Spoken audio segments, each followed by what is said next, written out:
Sveiki! Vai jūs kaut ko darāt? Man ir padoms par interesantu zāģi no Tritona. Es jau jūtos kā šīs zīmola vēstnieks, jo man caur rokā. Ir izgājuši tik daudz tās izstrādājumu, un lielākā daļa bija kvalitatīvi, ka es jau jūtos kā lielākais eksperts šajā zīmolā, vismaz pie mums Čehijā. Un tāpēc es biju zinkārīgs arī par šo leņķžāģi. Un starp citu, arī tāpēc, ka es redzēju tieši tādu pašu zāģi, tikai ar nedaudz mazāku disku, zem cita vēl prestižāka zīmola. Un tā es domāju, ka ražotājs, no kura abas šīs zīmola faktiski ņem šo zāģi, droši vien nav nekāds iesācējs. Jau attēlos un pētot tehniskos datus, mani piesaistīja 3 lietas. Pirmkārt, protams, tas, kas ir redzams uzreiz, ir šī radiālā kustības vadība. 2 vadības stieņi, kas ir parasts risinājums, bet parasti tie ir stingri piestiprināti pie griešanas agregāta un, kad tas kustas, tie ievelkas atpakaļ aiz zāģa, kas nav īpaši izdevīgi. Pēdējā laikā arvien biežāk parādās šis risinājums vai no ar 2 vai vairākiem stieņiem, kas ir stingri piestiprināti uz priekšu un pa tiem agregāts pārvietojas. Otra lieta, kas mani piesaistīja, jau attēlā, ir motors. Tā pozīcija attiecībā pret disku ir 45 grādu leņķī. Tam ir tā priekšrocība, ka jūs varat disku griešanas laikā noliekt uz vienu vai otru pusi. Ja jums ir zāģis, kura motors ir perpendikulāri, tad to parasti var noliekt tikai uz vienu pusi. Pastāv arī citi risinājumi, bet šis risinājums ir ļoti kompakts un galvenokārt efektīvs. Šis zāģis, pateicoties savai mainīgumam, ļauj veikt visus griešanas veidus, tas nozīmē gan leņķi, gan slīpuma griezumus, kā arī kombinētos, kad jūs iestatāt gan leņķi, gan slīpumu un griežat uz vienu vai otru pusi. Šis zāģis tādējādi ir ļoti universāls un katrs var atrast savu iecienīto pozīciju. Tas nozīmē, ka kāds labprātāk griež ar kreiso roku, kāds ar labo roku, kāds cits labprātāk tu sagatavo pa labi, cits pa kreisi. Un to visu šis zāģis ļauj. Tāpēc es domāju, ka tas ir ļoti lietotājiem draudzīgs, jo tas vienkārši pielāgojas jums. Un trešā lieta, kas mani piesaistīja, ir svars, kas ir vairāk nekā 20 kg. Un man šķiet, ka tik lielam zāģim tas ir diezgan daudz. Un es esmu tas tips, kuram patīk smagākas lietas, jo tas manī rada uzticību. Protams, ja jums ir nepieciešams zāģis, kuru vēlaties pastāvīgi kaut kur pārvietot, iegādājieties kādu mazāku ar mazu disku un zemu svaru. Šis ir vidēja izmēra zāģis, tas nozīmē, ka disks ir aptuveni 250 mm diametrā. Mazākā kategorija, tiem parasti ir diski 210, 216 mm. Un atkal lielākā kategorija, kas jau ir milzīgi zāģi, tiem parasti ir diski virs 300 mm. Tātad šis ir vidus un lielākajai daļai lietu, ko parasts. Ne tikai amatieris, bet arī profesionāls savā praksē dara, šis zāģis ir pilnīgi pietiekams. Un arī griezums ir perfekts. Blakus visām iespējamām un neiespējamām pozīcijām griešanai zāģim ir arī transporta pozīcija, kurā jūs ar disku pabraucat atpakaļ, nostiprināt to pret pārvietošanos, pēc tam zāģi noliecat līdz galam un nostiprināt pret noslīdēšanu. Un jūs izmantojat rokturi, ar kuru zāģi var relatīvi viegli pārnēsāt. Transportējot, jūs noteikti novērtēsiet vēl vienu nelielu uzlabojumu, un tas ir vieta kabeļa uztīšanai. Un, kad vēlaties to atritināt, jums nav jādara tas manuāli, bet pietiek to šādi noliekt un noņemt uz leju. Un tad ir lietas, kas mani patīkami pārsteidza tikai pēc pirmās izmēģināšanas vai pēc kāda laika lietošanas. Un iespējams visvairāk mani iepriecināja putekļu nosūkšana.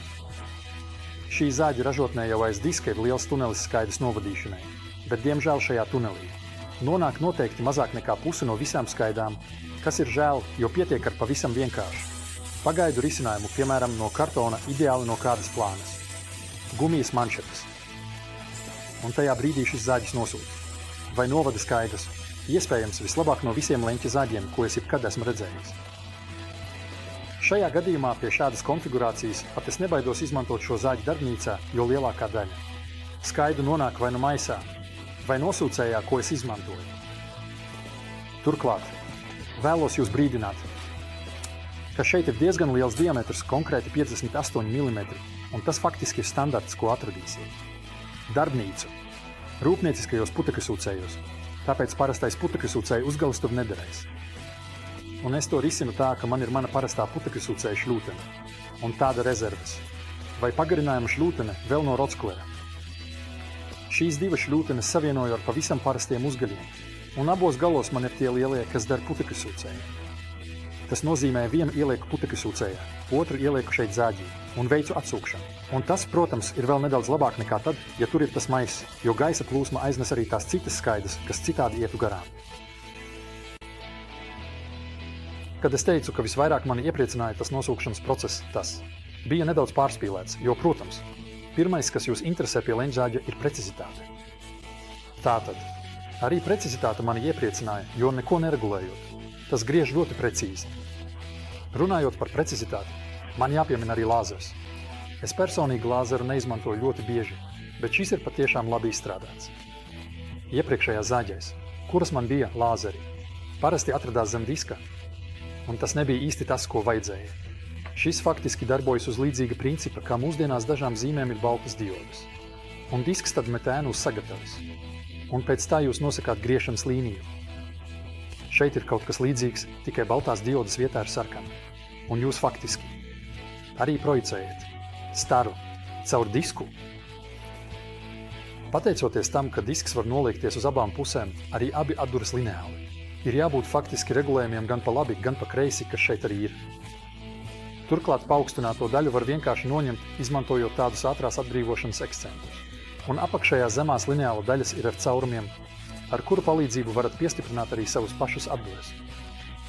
Piemēram, ja jums ir nepieciešams griezt tā, lai aizmugurējā puse būtu pēc iespējas perfekta, varat tur ievietot savu pašu ielikti, kuru jūs izgriezīsiet ar disku, un tas nodrošinās tīru griezumu arī no aizmuguras puses. Protams, griezuma kvalitāti var ietekmēt. Arī izvēloties disku. Tas, kas tiek izmantot šeit, ir pilnīgi standarta. Tam ir 60 zobi. Tas griež labi, bet tas nav pilnīgi disks visšķistākajiem griezumiem. Tas ir universāls disks, kas jums derēs lielākajā daļā gadījumu. Ja vēlaties īpaši tīrus griezumus, iesaku iegādāties vēl vienu disku, kas tam būs vienkārši piemērotāks. Norādītā maksimālā griezuma kapacitāte.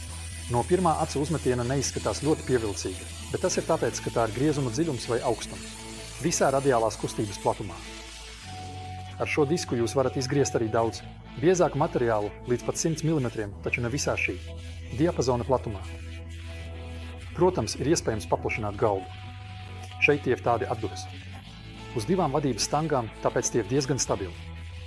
Atkal tos var nostiprināt ar ātrās fiksācijas ekscentriem. Un abās pusēs ir vēl izvelkami atduras. Diska slīpuma regulēšana uz vienu un otru pusi faktiski tiek kontrolēta ar vairākiem. Dažādiem atduras punktiem, kas sākumā var būt nedaudz mulsinoši, bet tiklīdz jūs to apgūsiet, tas ievērojami pātrinās un, protams, arī precizēs jūsu darbu. Kā jūs iespējams pamanījāt, es jau iepriekš esmu veidojis nelielu priekšskatījumu par šo zāģi, jo mani ieinteresēja leņķi, kas šeit ir iepriekš definēti. Tiem ir arī fiksācijas. Konkrēti 31 vesels un 6 desmitaļas grādu uz slīpumu. Un 33 veseli un 9 desmitaļas grādu uz leņķa. Un es tajā video teicu, ja vēlaties apskatieties to, ka tās patiesībā ir vērtības, kas tiek izmantotas griežot dažādas dekoratīvās līstas. Un tas atkal ievērojami precizē un pātrina jūsu darbu.